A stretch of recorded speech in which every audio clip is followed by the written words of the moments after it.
ఈ కథనం సంగీత ప్రపంచంలోని అద్భుతమైన ప్రయాణాన్ని తెలియజేస్తుంది.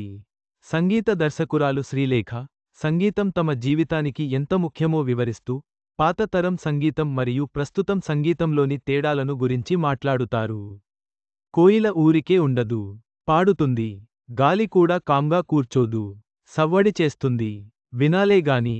కిటికీ పరదా చప్పుడు కూడా సంగీతమే. ఆనందమో, చిరు సంతోషమో కలిగినప్పుడు ప్రతి గొంతు కూని రాగం తీస్తుంది. సంగీతం లేకపోతే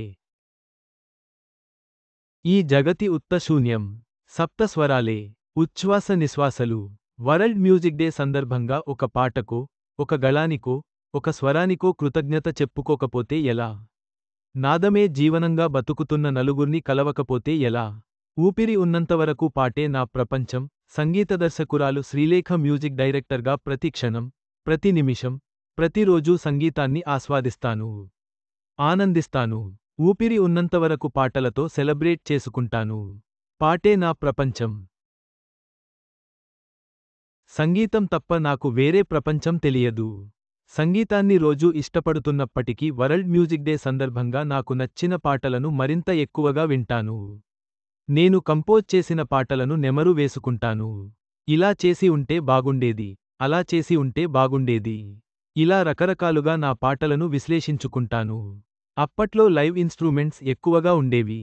ప్రొడ్యూసర్, డైరెక్టర్, మ్యూజిక్ డైరెక్టర్లు ఎక్కువగా కోరుకునేవారు కూడా. పాటలు కూడా అలాగే ఉండేవి.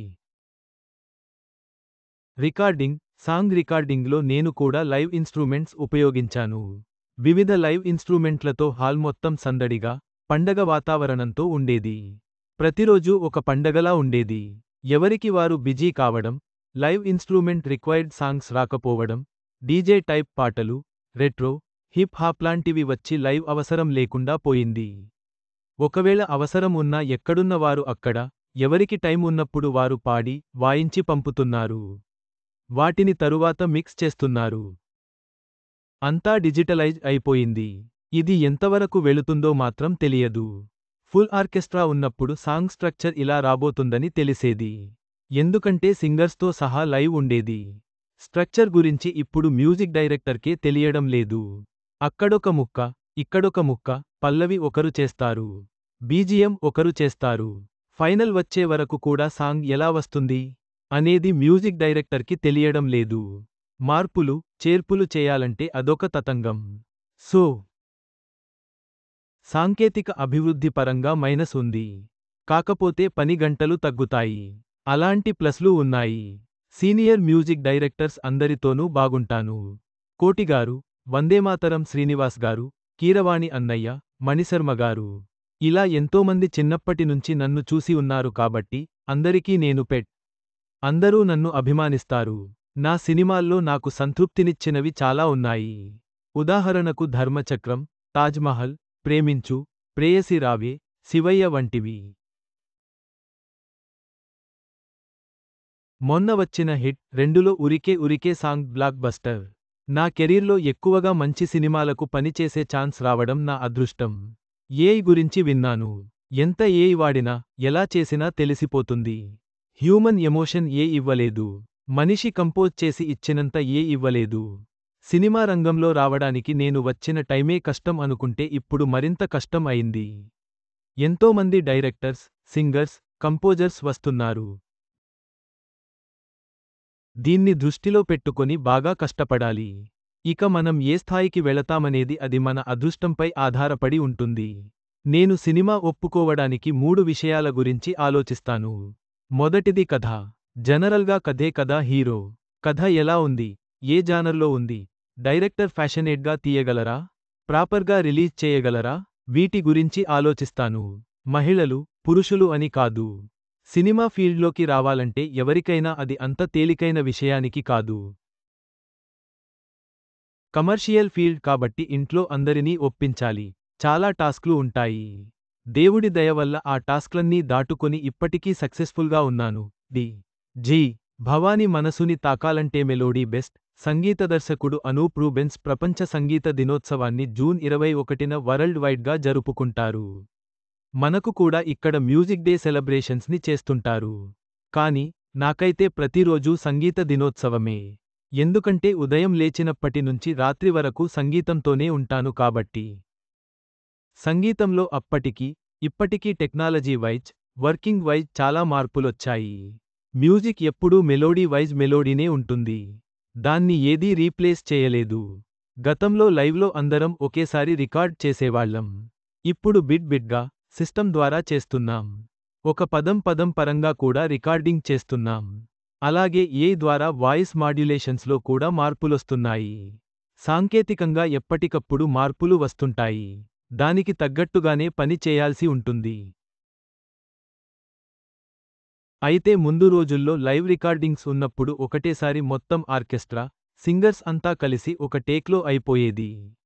అది ఒక రకంగా సులభంగా ఉండేది.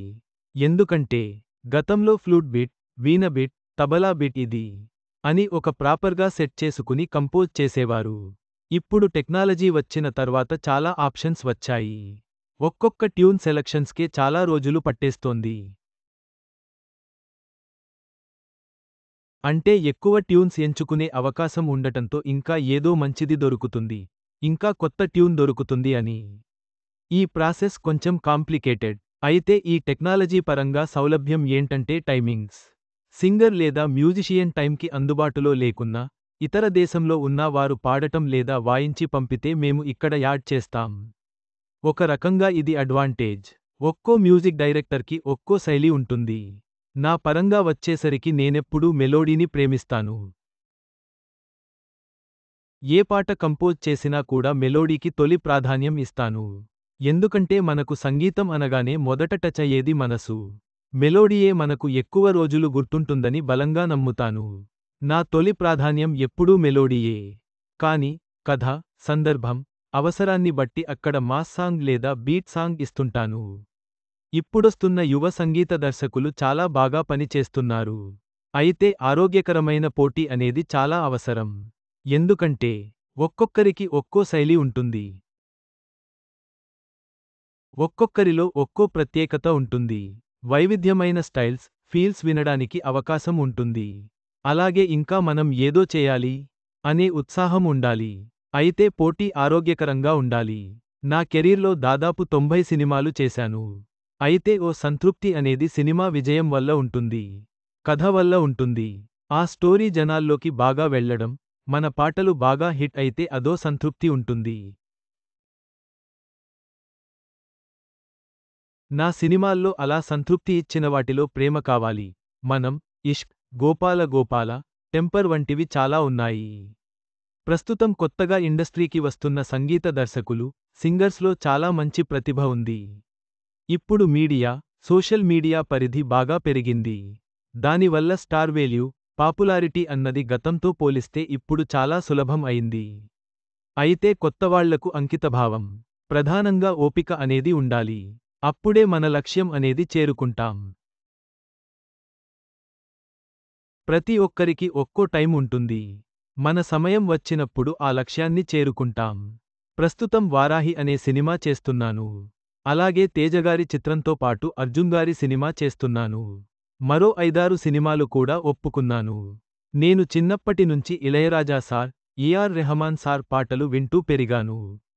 వాళ్ల వర్కింగ్ స్టైల్, లైఫ్ స్టైల్ చెప్పాలంటే వాళ్లే నాకు స్ఫూర్తి.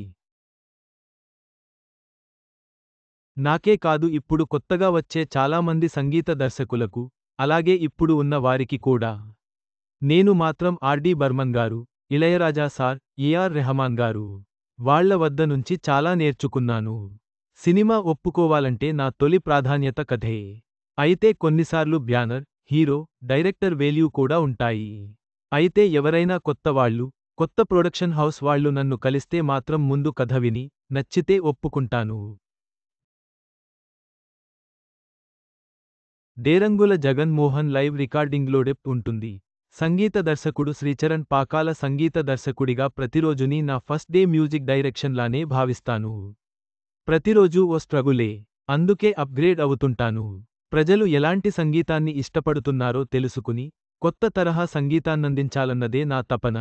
మనం ఆనందంలో ఉన్నప్పుడు పాట వింటాము. దుఃఖంగా ఉన్నప్పుడు పాట వింటాము. మన భావాలను పంచుకోవాలనుకున్నప్పుడు మ్యూజిక్తో తెలియజేస్తాం. ఇలా పలు రకాలుగా సంగీతం అనేది మన జీవితంలో ఎప్పుడూ ఉంటూనే ఉంటుంది. దశాబ్ద కాలానికి పైగా సంగీత రంగంలో రాణిస్తున్నాను. ఈ రంగంలో టెక్నాలజీ అప్డేట్ అవుతూ వస్తోంది. టెక్నాలజీని మనం ఎంతవరకు కరెక్ట్గా వాడాం అన్నది జాగ్రత్తగా గమనించుకుంటుంటే అడ్వాంటేజ్గానే ఉంటుంది. కొన్నిసార్లు డిసడ్వాంటేజ్ కూడా ఉంటుంది. ఎందుకంటే ఒరిజినాలిటీ అనేది ఎప్పుడూ మిస్ కాకూడదు. మ్యూజిక్ అనేది హ్యూమన్ టచ్తో సంబంధం ఉన్న అంశం. అలాగే సంగీత దర్శకులకు ఉపయోగపడుతుంది. కానీ మనం దాన్ని ఎంతవరకు వినియోగిస్తున్నాం అన్నది చూసుకోవాలి. ఇండస్ట్రీలో ఉన్న పోటీతత్వాన్ని గమనిస్తుంటాను. ఫస్ట్ నాకు నేను పోటీగా ఉండాలనుకుంటాను. ఎంతమంది ఉన్నా కూడా మనకు మనం పోటీగా ఉన్నప్పుడే మనం ముందుకు వెళ్ళగలం. ఇండస్ట్రీలో సంగీత దర్శకుల మధ్య ఉండే పోటీని చూసి ఉలిక్కిపడను. నేను ఎదగడానికి ఏం చేయాలి అని చూస్తాను తప్ప పక్కన ఇంకెవరో వచ్చారని కంగారు పడను. డిజిటల్ సాయంతో మ్యూజిక్ చేయడం కొంతవరకు సౌకర్యంగానే ఉంటుంది. కానీ లైవ్ రికార్డింగ్స్ అనేవి మాత్రం డెప్త్ క్రియేట్ చేస్తాయి. ఎంత చెప్పినా లైవే. దాంట్లో తిరుగులేదు. నేను గిటారిస్ట్ని. లైవ్ అంటే ఏంటో నాకు తెలుసు. ఎంత టెక్నాలజీ వాడినా కూడా లైవ్ అన్నది లైవే. డిజిటలైజ్ వల్ల పని సులభం అవ్వొచ్చు. కానీ లైవ్ రికార్డింగ్ అనేది మ్యూజిక్ను నిలబెడుతుంది. శ్రోతలకు లిరిక్స్ వినిపించేలా మనం సంగీతం ఇవ్వాలి. ఆ పాటకు లిరిక్స్ చాలా ముఖ్యమని, లిరిక్దే ప్రథమ స్థానమని భావిస్తాను. నా సినిమాల్లోని పాటల్లో లిరిక్స్ ఆడియన్స్కు వినిపించాలనే ప్రయత్నిస్తుంటాను. లిరిక్స్ ఆడియన్స్కు అర్థమైతే, అప్పుడు ఆ లిరిక్కు మ్యూజిక్ డైరెక్టర్ ఈ తరహా మ్యూజిక్ ఇచ్చాడని వారికి అర్థమవుతుంది. అదే లిరిక్ అర్థం కాకుండా మనం మ్యూజిక్ ఇస్తే ఎందుకు లిరిక్ అర్థం కావడం లేదనిపిస్తుంది. లిరిక్ అర్థమైనప్పుడే సినిమాలోని సందర్భం మ్యూజిక్తో ఆడియన్స్కు మరింత చేరువ అవుతుంది. సినిమాలో సౌండ్ అనేది డిజైన్ చేసినప్పుడు ఫస్ట్ నుంచి లాస్ట్ వరకు ఒకే మ్యూజిక్ డైరెక్టర్ ఉంటే మంచిది. ఒక సినిమాకు 2-3 మ్యూజిక్ డైరెక్టర్స్ వర్క్ చేసే విధానానికి నేను వ్యతిరేకిని. ఇది నా సొంత అభిప్రాయం. అయితే కొన్నిసార్లు ఒక సినిమాకు 2-3 మ్యూజిక్ డైరెక్టర్స్ వర్క్ చేసినప్పుడు అది వర్కౌట్ అయింది. అలాంటప్పుడు ఒక సినిమాకు ఒకే సంగీత దర్శకుడు పని చేయాలని చెప్పడానికి నేనెవర్ని. కానీ చేస్తే మొత్తం సినిమా చేయాలని నేను కోరుకుంటాను. ఈ విషయంపై నా స్టాండ్ ఏంటంటే, నాకు వ్యక్తిగతంగా ఇష్టం లేదు. కానీ సంగీత దర్శకుల్లో నేను ఒక భాగమే. ఎవరైనా వచ్చి ఫలానా సినిమాలో ఒకే ఒక్క సాంగ్ చేయమన్నా చేస్తాను. మ్యూజిక్ రంగంలో స్థిరపడాలనుకునే కొత్త తరం వారికి నేను చెప్పేది ఒక్కటే. ఒక్కసారి డిసైడ్ అయితే వెనక్కి తిరిగి చూడొద్దు. నిత్యం కష్టపడాలి. ఫోకస్గా ఉండాలి. ప్రతిక్షణం మ్యూజిక్ పైనే ఫోకస్ పెట్టి పని చేయాలని చెబుతాను. వరల్డ్ మ్యూజిక్ డేని సెలబ్రేట్ చేసుకుంటాను. ఈ సందర్భంగా నా సహచర మ్యూజిషియన్స్ అందరికీ విషెస్ చెబుతున్నాను. అందరికీ అవకాశాలు రావాలని, అందరూ సక్సెస్ కావాలని, అందరూ ఎదగాలని కోరుకుంటాను. ప్రస్తుతం అడివిశేష్ గారి గూఢచారి 2, ఆది సాయికుమార్ గారి సంబాల సినిమాలు చేస్తున్నాను. మరో 6 సినిమాలు లైనప్లో ఉన్నాయి. నేను సినిమా ఒప్పుకోవాలంటే కథను మాత్రమే చూస్తాను. అలాగే నేను ఉపయోగించే ఇన్స్ట్రూమెంట్స్ సినిమా టు సినిమా మారిపోతుంటాయి. కథ, ఆ సినిమా హీరో, ఆ హీరో బాడీ లాంగ్వేజ్ని బట్టి ఎలాంటి స్టైల్ క్రియేట్ చేయవచ్చు, డైరెక్టర్ ఏ విధమైన మ్యూజిక్ ఆశిస్తున్నారు, ఇటువంటి అంశాలను దృష్టిలో పెట్టుకుని ట్యూన్స్ చేస్తాను. Major, Naandhi, Goodachari, Krishna and his Leela, DJ Tillu వంటి చిత్రాలు ఓ సంగీత దర్శకుడిగా నా కెరీర్లో ఎక్కువ సంతృప్తినిచ్చాయి. సంగీతం ఒక అద్భుతమైన అనుభవం. కానీ డిజిటల్ యుగంలోని మార్పులు సంగీత రంగంలో కొత్త సవాళ్లను తెచ్చాయి.